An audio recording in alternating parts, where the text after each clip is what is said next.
오늘도 주님께서 주신 마음을 가지고 각자의 자리에서 예배하는 여러분을 주님의 이름으로 축복합니다. 우리가 어떤 상황과 환경에 놓여 있더라도, 우리가 폭풍 가운데 있다 할지라도 주님과 함께 살아내는 그 삶의 자리들에서 포기하지 않고 주님과 함께 날아오르는 우리 모두가 되기를 소망합니다. 이 시간에 함께 주 품에 품으소서 같이 찬양하시면서 주님 앞에 나아가시죠. 주 품에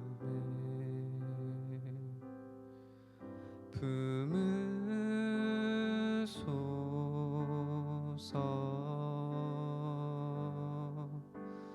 능력에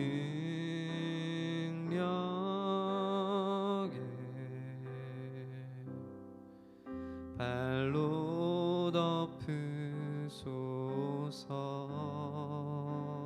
주 품에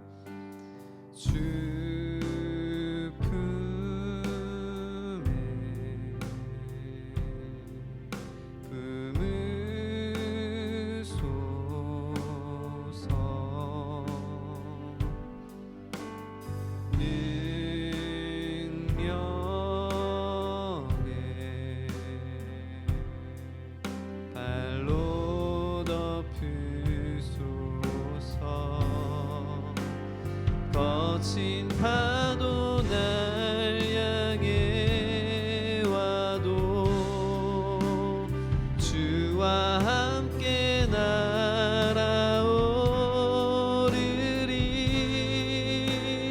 폭풍 가운데 나의 영혼 잠잠하게 주를 거친 파도 날 향해 와도 주와 함께 날아오르리. 폭풍 가운데 나의 영혼 잠잠하게 주를 거친 파도 날 향해 와도 주와 함께 날아오르리. 폭풍 가운데 나의 영혼 잠잠하게 주를 잠잠하게 주를 보리라.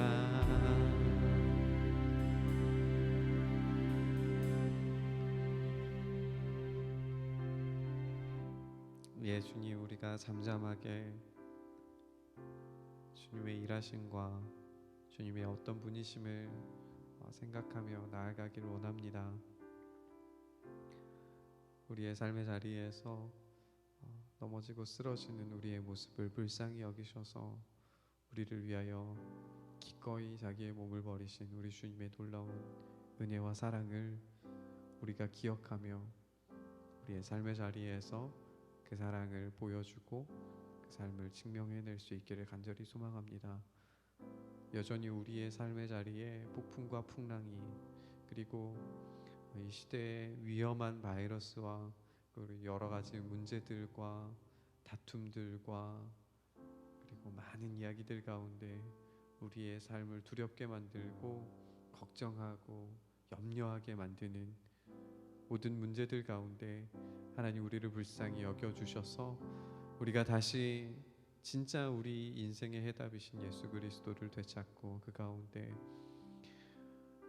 우리의 삶의 주인 되신 예수 그리스도를 온전히 의지하며 바라보며 주님께서 나의 유일한 이유와 목적과 해답 되심을 고백하며 살아가는, 그래서 열매 맺는 삶을 살아가는 우리 모두가 될 수 있도록 주님 역사하여 주시옵소서.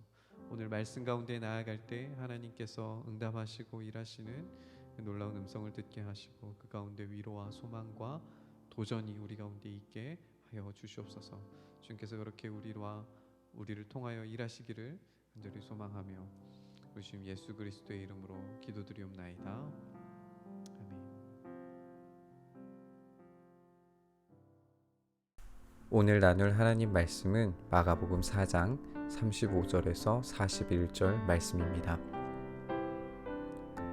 그날 저물 때에 제자들에게 이르시되 우리가 저편으로 건너가자 하시니 그들이 무리를 떠나 예수를 배에 계신 그대로 모시고 가매 다른 배들도 함께 하더니 큰 광풍이 일어나며 물결이 배에 부딪혀 들어와 배에 가득하게 되었더라.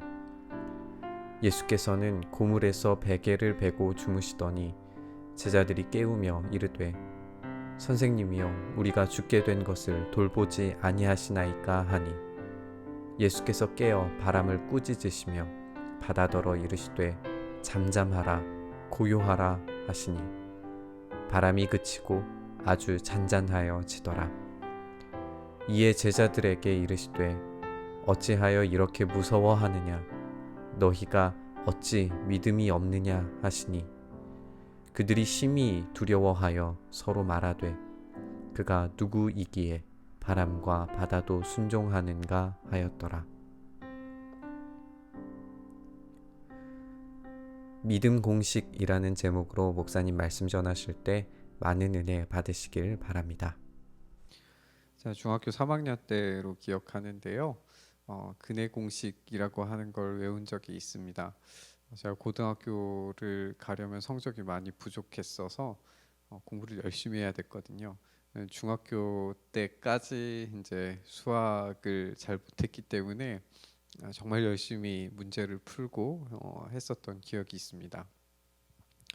그때 정말 하루에 200문제, 300문제 근해 공식 가지고 막 이 2차 함수, 2차 방정식 이런 문제를 풀다 보니까 비슷한 숫자가 나오면 이제 뭐 대략 눈대중으로 암산해서 답이 나오고 막 그러더라고요. 그때 선생님이 저에게 문제를 하나 주셨어요. 그 문제가 뭐였냐 하면 ax 제곱 플러스 bx 플러스 c가 0일 때 뭐 그런 거 있잖아요. a는 0이 아닐 때 x 값이 얼마인지 구해라 이렇게 질문을 하는 거예요. 그때까지는 이제 숫자만 열심히 했으니까 문자로 된 2차 방정식을 처음 이제 해보라고 하신 거예요. 그래서 아니 선생님 이거를 어떻게 해야 돼요? 이게 뭔지 모르겠는데요. 이렇게 이야기를 했더니 이거 풀면 2차 방정식, 2차 함수 뭐 정말 문제도 아니다, 껌이다, 막 이러시는 거예요. 그래서 알겠습니다 하고 이제 답 대신에 답지 보지 말고 열심히 해보래요. 그래서 답지 안 보고 열심히 하루 종일 정말 풀었어요. 잘 모르니까 뭔지 잘 모르니까 막 이렇게 해보고 저렇게 해보고 정말 열심히 해가지고 그거를 딱 풀었는데 근해 공식이 딱 나온 거예요. 와 그때 어떤 희열 공부를 잘 못하던 제가 이제 그때 처음 공부가 이런 거구나를 생각을 했던 게 떠오릅니다. 선생님이 알려주고 싶어 하셨던 거는 공식만 외워가지고 그거 대입하는 건 누구나 다 할 수 있다. 수학은 외워서 하는 건데 근데 진짜 수학을 의미 있게 재미있게 하려면 그 과정을 풀어가는 그 과정 하나하나가 의미가 있는 거다. 그러니까 그 근해 공식을 한번 도출해봐라, 증명해봐라 이런 의도셨던 것 같아요. 우리의 문제는 우리의 인생의 문제들은 이런 답을 요구할 때가 있는 것 같아요. 공식에 딱 대입하면 저절로 짜라락 풀려지는 그런 것들을 우리가 기대하는데 우리의 삶의 문제들은 사실 실상 그렇지가 못하죠. 우리 삶의 문제들을 해결하는 데 있어서 어떤 답을 한꺼번에 도출하게 해주는 그런 공식들은 없는 것처럼 보여요.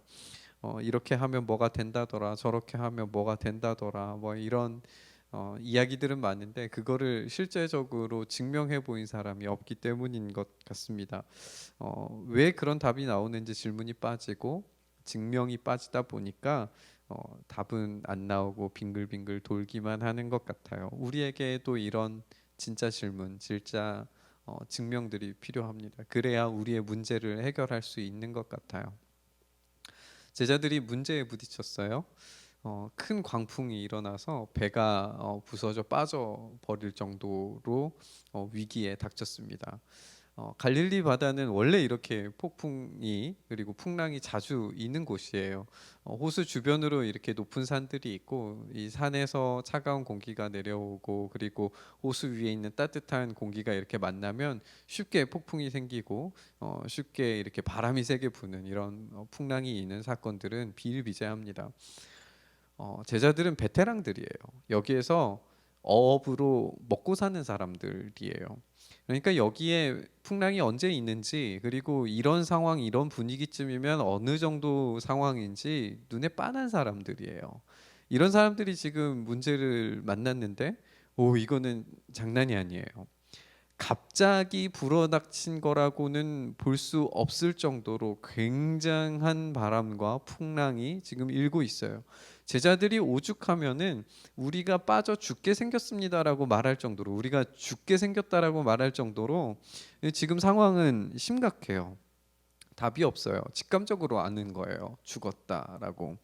그래서 이런 상황에 이제 예수님을 찾는데 예수님은 이 상황에서 태연하게 주무시고 계시는 거죠. 지금 배에서 물을 길어내는데 빠지지 않게 하는데 바가지 하나라도 더 들고 이렇게 물을 빼야 되는 상황에서 잠을 주무시고 계시다니 이 상황이 이해가 되지 않는 거죠. 우라가 치밀어 오를 거예요. 저 같아도 그랬을 것 같아요. 막 화가 났겠죠. 평소에 예수님의 그런 모습과는 좀 달라 보였을지도 모르겠어요. 지금은 어쨌든 목숨이 걸린 상황이니까 뭐 예수님을 깨우기 시작합니다. 선생님, 선생님이요. 우리가 죽게 된 것을 돌보지 않으십니까? 이 질문은 그냥 단순하게 그냥 차분한 목소리와 깔아진 어떤 목소리로 선생님, 우리가 죽게 생겼습니다. 이렇게 말할 수 있는 상황이 아닌 거예요. 진짜 죽게 생긴 거예요. 위험해요. 지금 여러분들 이제 그 배를 타 보시면 좀 그런 파도를 만날 때가 있는데 위아래로 치는 이런 파도를 만나게 되면 진짜 멀미도 심하고요. 와, 이런 데에서 어떻게 배를 타고 1시간, 2시간 있나 이런 생각이 들 정도로 힘든데 지금 상황은 이 베테랑들조차도 죽게 생겼다라고 호소할 정도로 위험한 파도예요.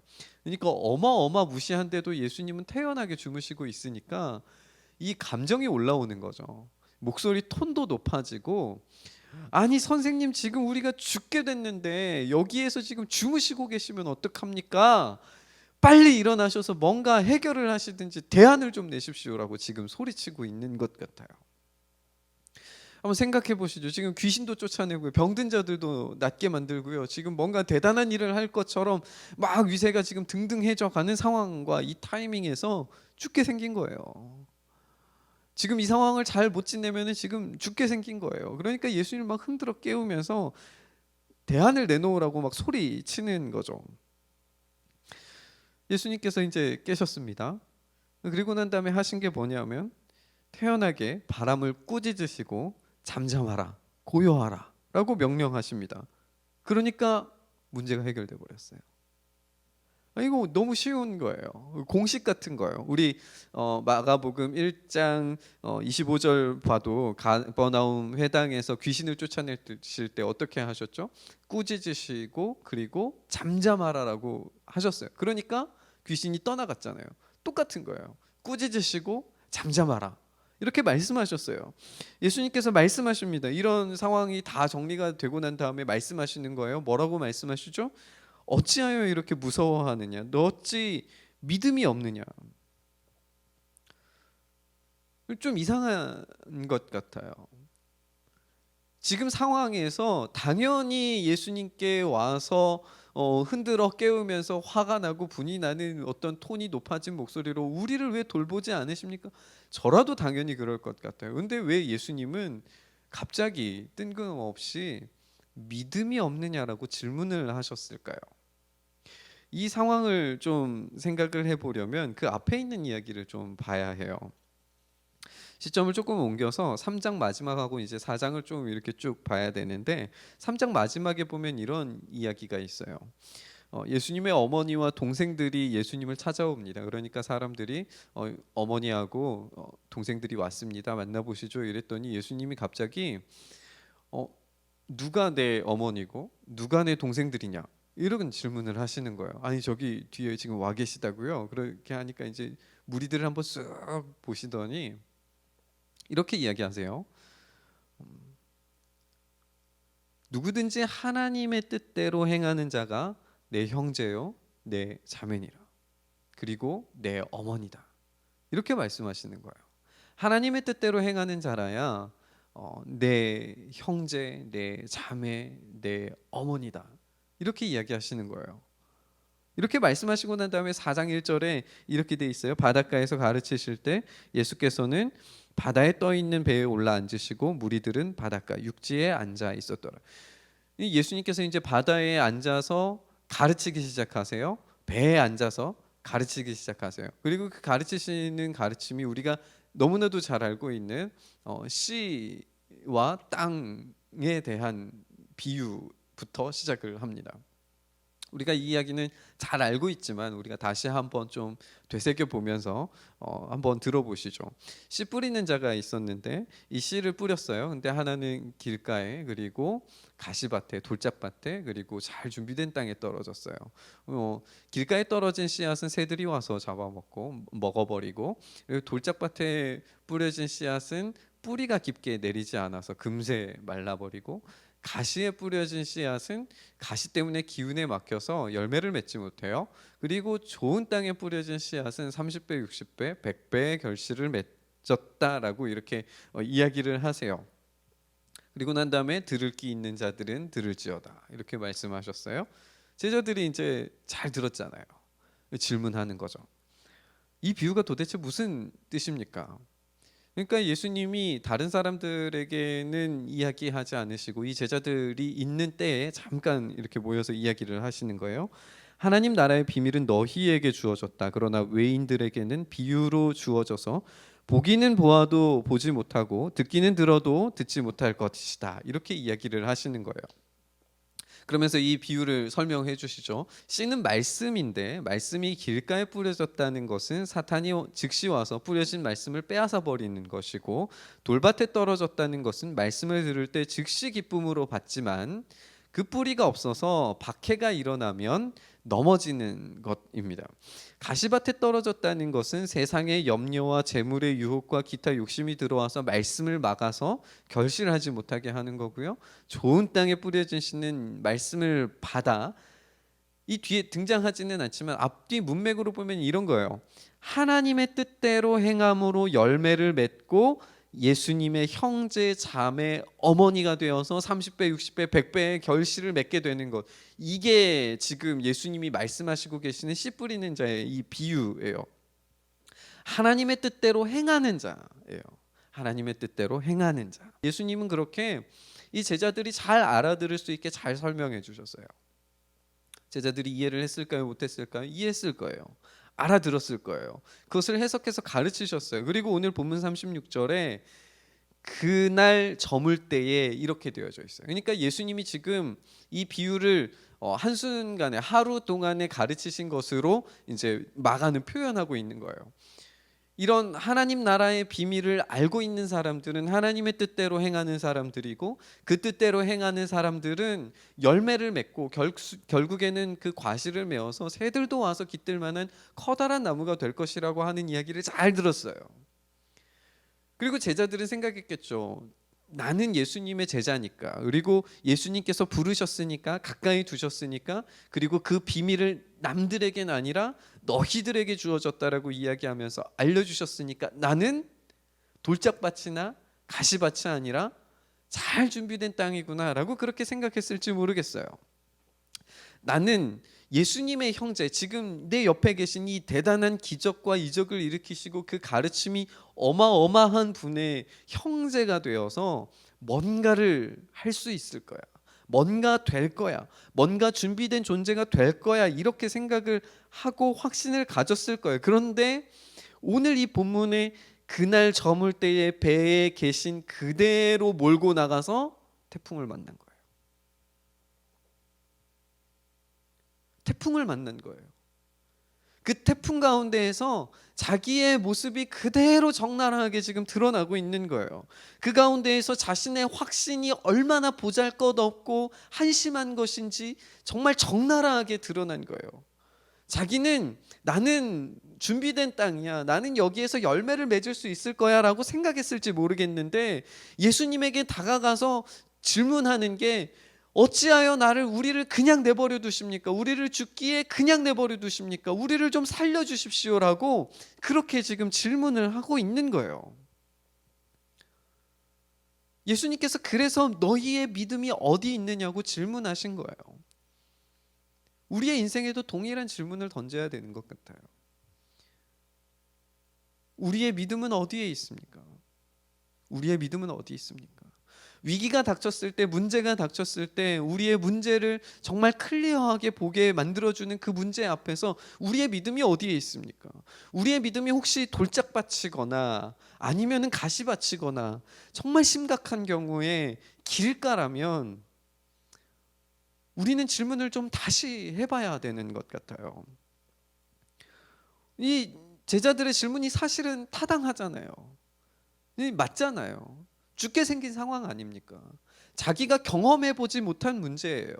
자기의 어떤 능력치를 벗어난 문제예요. 이 상황 가운데에서 주님, 우리가 가라앉는 것을 돌보지 않으십니까? 라고 질문하고 그렇게 따지고 화내는 건 타당한 이야기예요. 시편의 기자도 그렇게 기도했어요. 지금 나의 어려움은 왜 하나님께서 주무시고 계십니까? 일어나 깨셔서 저 원수들을 대적하시고 나를 좀 도와주십시오, 나를 좀 붙잡아 주십시오라고 그렇게 간청하고 애원해요. 우리 예수님도 그렇게 가르치셨어요. 누가복음 18장 7절에는 이렇게 되어 있습니다.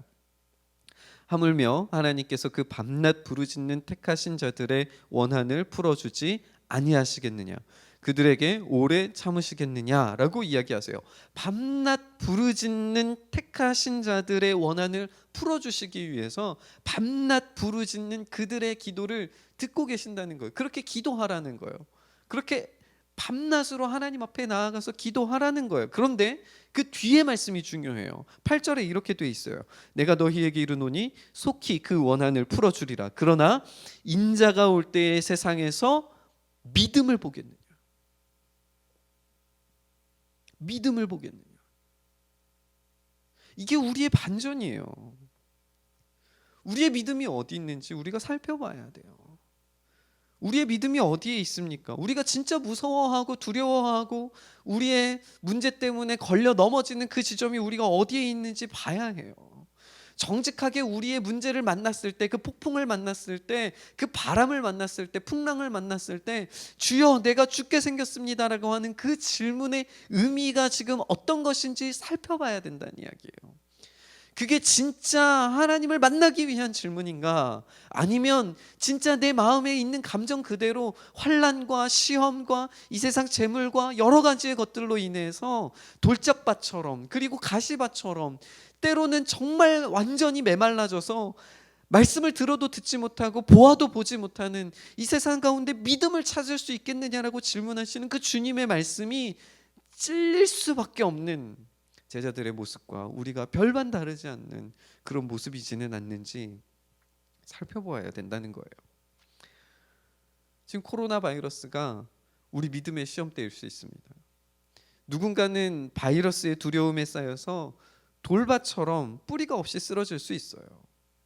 누군가는 말씀의 기도 그 깊은 경지에까지 들어갈 수 있는 시간적 여유가 생겼음에도 불구하고 생업이 어려워졌다는 핑계, 어떤 세상의 염려, 이런 것 때문에 우리의 믿음의 그 본질들이 흔들릴 수가 있어요.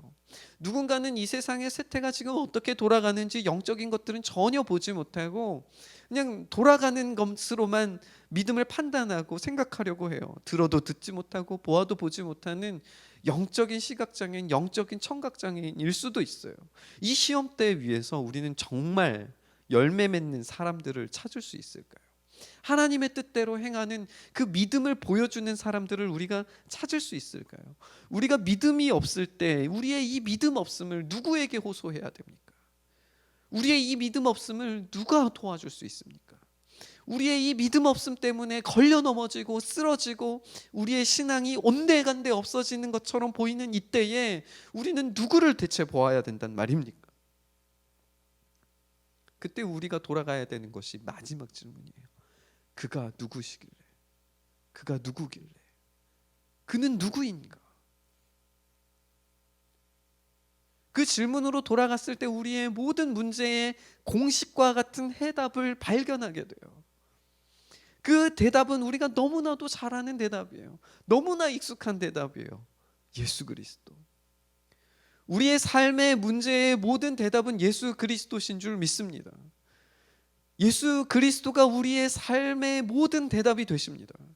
우리의 인생의 고민과 걱정과 슬픔과 그리고 가난함과 우리의 마음의 갈망과 우리의 답답함과 우리의 정말 피곤함들이 모든 해답들이 다 예수 그리스도로 귀결돼요. 예수 천국 불신 지옥 이런 답 하나로 딱 내려지게 되어져 있어요. 그런데 문제는 뭐냐 하면 답을 아는 거로 충분하지 않다는 거예요. 제자들이 알았어요. 들었어요. 그것을 나눴어요. 예수님과 그 비밀한 은밀한 교제 속에서 그것들을 알고 들었어요. 그럼에도 불구하고 풍랑을 만났을 때 자기들이 완전 산산조각 깨지고 난 다음에 두려워하며 질문하는 거예요. 이 두려움이 원문에는 어떻게 되어져 있냐면 큰 두려움을 두려워하였더라 이렇게 되어져 있어요.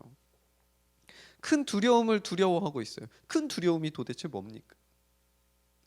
예수님이 두려움으로 다가오는 거예요. 예수님이 두려운 존재가 된 거예요. 예수님이 해답이 아니라 문제의 어떤 해결점이 아니라 두려움이 된 거예요. 우리가 우리의 문제에 넘어졌을 때, 우리가 쓰러질 때 우리가 항상 부딪히는 게 내가 이래서 하나님을 만날 수 있겠는가라고 질문할 때 우리는 예수 그리스도가 그 대답인 줄 알면서도 답인 줄 알면서도 두려움이 되는 거예요. 하나님 앞에 나올 수 없게 되는 거예요. 그 큰 두려움을 두려워하게 돼버리는 거예요. 여러분, 우리가 여기에서 이기고 나갈 수 있기를 간절히 소망합니다. 우리가 이 큰 두려움을 극복할 수 있기를 소망합니다. 예수님께서 우리에게 요구하시고 요청하시는 것은 이 두려움 가운데 너희가 매여 있어라가 아니에요. 제자들에게 너희의 믿음이 어디 있느냐라고 질문했을 때 그것을 물론 책망하셨지만 그것으로 끝나지 않아요.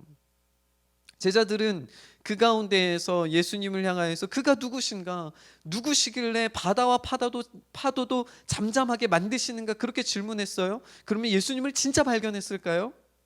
그렇지 않아요. 예수님을 진짜 발견하지 못해요. 그러니까 결국에 예수님을 배신하잖아요. 버리고 떠나잖아요. 아는 걸로 충분하지 않은 거예요. 답을 아는 걸로 충분하지 않은 거예요. 우리의 인생의 답이 예수 그리스도를 아는 걸로 충분하지 않은 거예요. 아는 데서 멈추지 말길 소망합니다. 우리가 아는 것을 넘어서 하나님의 뜻대로 그 알을 실천하고 증명해 보여야 돼요. 알고 실천하고 증명해내는 그때가 되었을 때 우리는 진짜 30배, 60배, 100배의 결실을 맺는 줄 믿습니다. 우리 꿈이 있는 교회가 우리 함께 말씀을 나누는 우리 모두가 그랬으면 좋겠어요. 30배, 60배, 100배의 결실을 맺는 것은 하나님의 뜻대로 행하는 사람들이에요. 하나님의 뜻대로 행하는 사람들은 밝게 빛나서 어디에다 감출 수가 없어요. 밝게 빛나는 거예요. 예수님의 형제요, 예수님의 자매고 예수님의 어머니가 되는 사람들은 열매를 맺는 사람들이고 점점 자라가는 사람들이고 점점 자라가는 사람들은 결국에 많은 새들이 와서 깃들 만큼 엄청난 커다란 나무가 되기까지 성장해요. 과정인 거예요. 예수님이 답이시지만 그 답을 찾아가는 그 과정 가운데 우리가 쓰러지고 우리가 넘어지고 우리가 실패하고 실수하고 가난해지고 곤고해지는 그 모든 상황들 가운데 예수님께서 우리와 함께 하세요. 예수님이 우리의 답이 되어 주십니다. 우리는 답을 알고 있어요. 단지 우리는 그 답을 풀어가는 과정 중에 있는 거예요. 우리의 돌을 빼내고요, 우리의 가시를 빼내고요, 심지어 우리가 길가라면 그 길가를 개간해내가는 그런 과정들이 우리에게 있어야 되는 거예요. 인터스텔라라고 하는 영화의 유명한 포스터처럼 우리는 답을 찾을 거예요. 늘 그랬듯이. 어떤 상황이든지 우리는 답을 찾을 거예요. 그 답이 어렵지도 않아요. 예수 그리스도.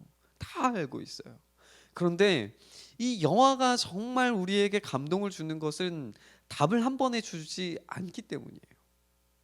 처음부터 답이 나오지 않아요. 물론 복선들이 있기는 하지만 답이 나오지 않아요. 그 과정 가운데에서 이 문제를 해결해가는 과정 가운데에서 아버지의 사랑, 그리고 이 딸의 사랑, 그리고 인간의 고독함, 그리고 연약함, 이런 것들을 극복해가는 과정이 거대한 드라마로 우리에게 감동적으로 다가오는 거예요.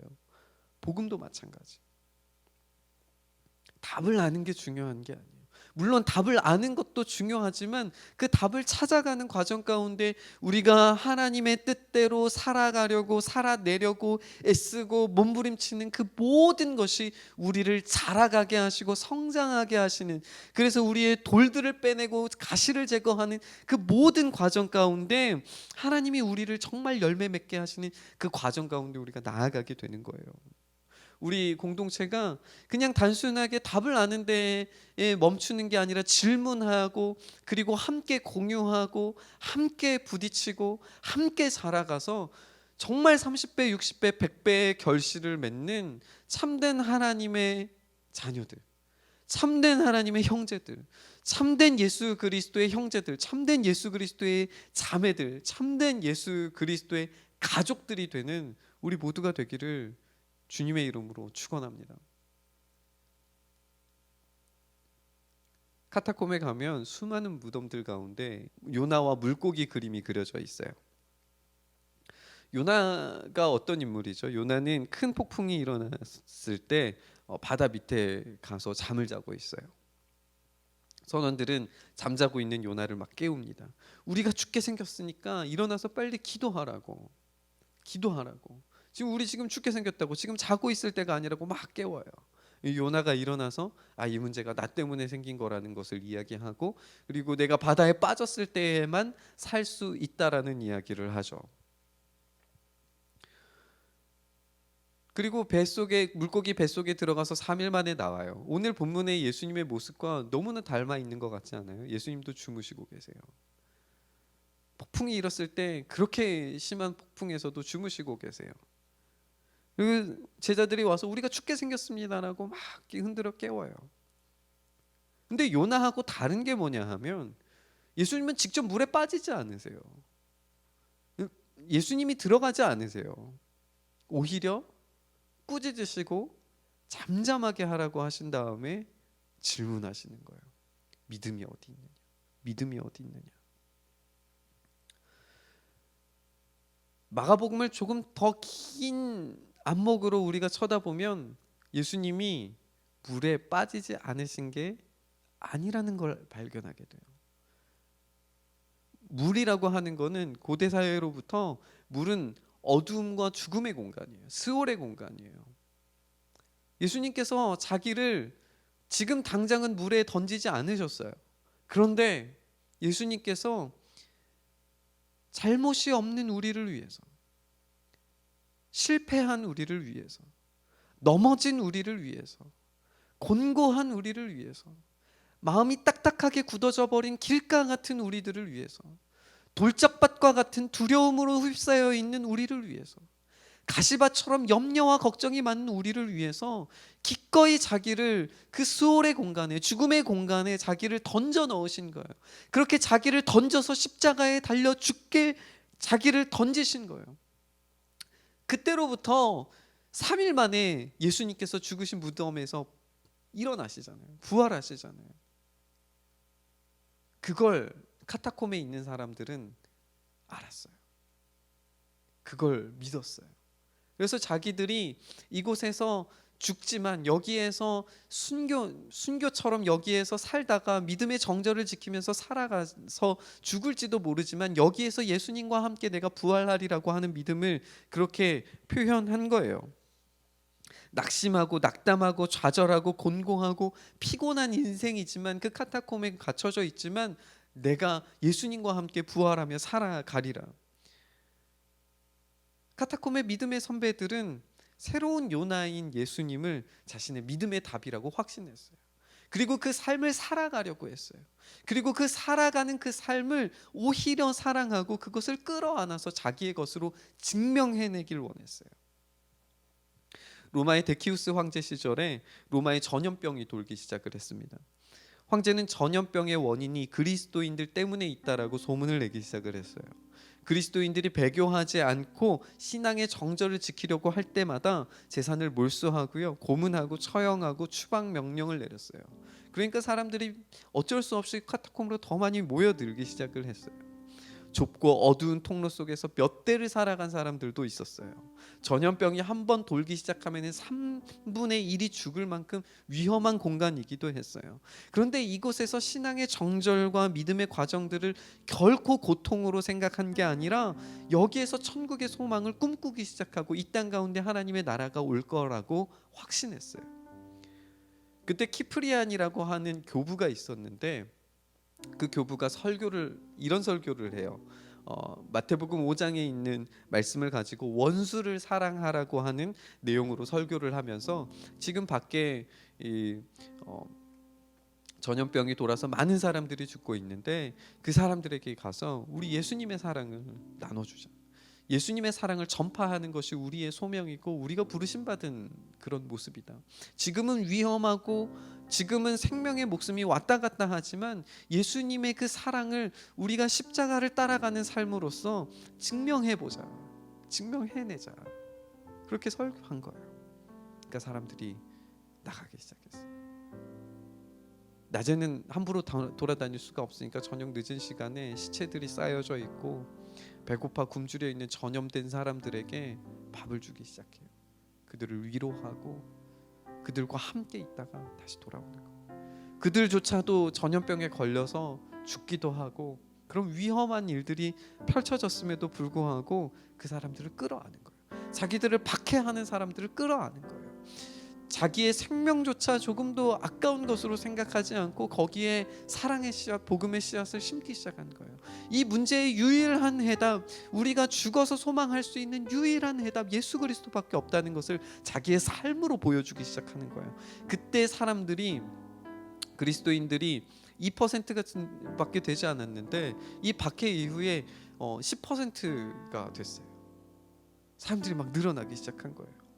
전염병이 끝나고 나니까 사람들이 저기에는 생명이 있어. 저기에는 뭔가 다른 게 있어. 저기에는 뭔가 다른, 세상과는 다른 뭔가 영적인 무언가가 있어. 사람들이 막 몰려들기 시작을 해요. 그리고 시간이 지나서 또다시 이 박해가 심하게 하는 그런 황제가 등장을 했는데 그 황제 이후에 로마가 두 쪽으로 쪼개져서 서로 전쟁을 하게 됐어요. 그 전쟁을 하던 중에, 동과 서로 전쟁을 하던 중에 서쪽에 있는 황제가 승리를 해서 로마를 다시 하나로 뭉치게 만들었는데, 하나의 제국으로 만들었는데 그 뭉치게 만든 사람의 이름이 콘스탄티누스 대제예요. 콘스탄티누스 대제가 누구냐 하면 로마를 기독교 국가로 만든 사람이 콘스탄티누스 대제예요.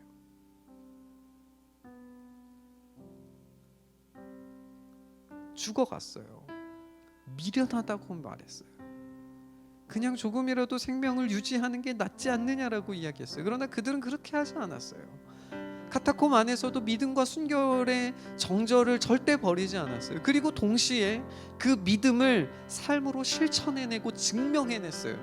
예수 십자가 보혈, 예수 생명의 원리는 이런 거라는 것을 자기의 삶으로, 자기의 생명으로 증명해내는 거예요. 그러니까 교회가 2%에서 10%로, 10%에서 로마 전체로 퍼져나갈 수 있었던 거예요. 30배, 60배, 100배의 결실을 맺고 절대 어둠 속에 가둬둘 수 없는 빛으로 세상 가운데 드러나 버리는 거예요. 모든 것들이 다 로마의 빚을 지게 만드는 커다란 나무가 되게 만드는 제국으로, 그리스도의 나라로 만들어지고 세워져 가는 거예요. 물론 이 세상이 완벽하지 않아요. 그래서 그들도 계속해서 믿음의 싸움을 싸워야 했어요. 우리도 마찬가지 아닙니까? 우리도 그런 부르심을 받은 거잖아요. 우리 믿음을 삶으로 같이 증명해낼 수 있기를 소망합니다. 우리 혼자서는 안 되고요, 우리 같이 해야 해요. 우리 혼자서는 힘들지만 같이 할 수 있어요. 우리에게 인생의 파도를 만나서 실패하고 낙심할 때 서로가 서로에게 용기를 주면서 우리의 답이 예수 그리스도라는 사실을 서로에게 다시 한번 삶으로 증명해내고 삶으로 다시 한번 보여주면서 삶으로 다시 한번 우리의 증명해가는 그런 과정을 겪어가면서 주님과 함께 씨름하는 그 삶의 자리에서 그 사랑이 더 깊어질 수 있기를 간절히 소망합니다. 거친 파도가 우리를 향해서 달려오고 우리가 폭풍 가운데 있다 할지라도 주님과 함께 날아오를 수 있기를 간절히 소망합니다. 잠잠하게 하시는 우리의 인생의 답이 되시는 예수 그리스도를 만나고 그 만난 예수님과 더불어 우리의 삶 속에 믿음의 그 증거들을 만들어갈 수 있기를 소망합니다. 우리는 답을 구하는 사람들이 아니에요. 우리는 답을 구하는 사람들이 아니에요. 답은 이미 정해져 있어요. 예수 그리스도라고 답은 이미 정해져 있어요. 단지 그 주어진 답을 증명해내는 과정 가운데 있는 게 우리의 소명인 겁니다. 우리의 이 과정 가운데에서, 이 증명의 과정 가운데에서 혹시 때로 낙심하고, 혹시 때로 두렵고, 혹시 때로 마음이 가난해지고 무뎌져서 예수님의 사랑이 전혀 느껴지지 않는 것처럼 느껴질 때에 우리 다시 한번 질문할 수 있기를 소망합니다. 그분이 누구신가? 우리 인생의 답이신 예수 그리스도가 누구신가? 나를 위해서 죽으시고 나를 위해서 아낌없이 자기를 죽음의 스올 가운데 던지신 예수님이 누구신가? 그 답을 보면서 다시 한번 용기를 가지고 우리 믿음과 신앙의 길을 함께 걸어갈 수 있기를 소망합니다. 그렇게 우리가 예수 심장으로 같이 뛰면서 그 증명하는 그 삶을, 그 과정을 함께 동역하길 소망합니다. 우리 믿음으로 실망하지 마시고 낙심하지 마시고 오히려 삶으로 증명하며 살아내며 사랑으로 실천하는 우리 모두가 될 수 있기를 주님의 이름으로 축원합니다. 기도하겠습니다. 주님, 우리가 낙심하고 넘어지고 쓰러지는 모든 상황과 삶 가운데 주님께서 위로하시고 힘주셔서 우리의 삶이 다시 한번 주님이 주시는 능력과 힘으로 온전히 살아낼 수 있도록 주님 붙잡아 주시옵소서. 우리는 연약하고 무지하고 미련해서 늘 흔들리고 쓰러지고 돌짝밭 같고 가시밭 같은 삶을 살아갑니다. 주님, 그런 우리를 불쌍히 여기시고 하나님, 여전히 코로나 바이러스 때문에 두려움이, 걱정과 염려가 우리를 엄습해 오지만 주님, 우리가 주님을 믿는 그 믿음으로 다시 한번 우리의 삶 속에 담대함을 가지고 살아낼 수 있는 용기를 허락하여 주시옵소서.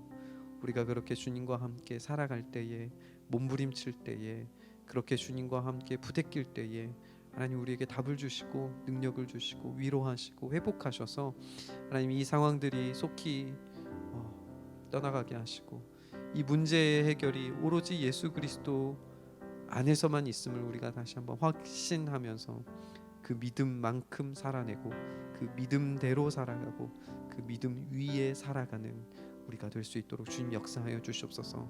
각각의 처소에서 주님을 의지하며 믿음으로 살아내기를 결단하며 나아가는 주님의 권속들을 주님 기억하여 주시고 어떤 상황에 놓여져 있든지 어떤 상황에 우리가 몸부림치며 있든지 하나님 도와주시는 주님의 능력을 우리에게 허락하여 주시옵소서.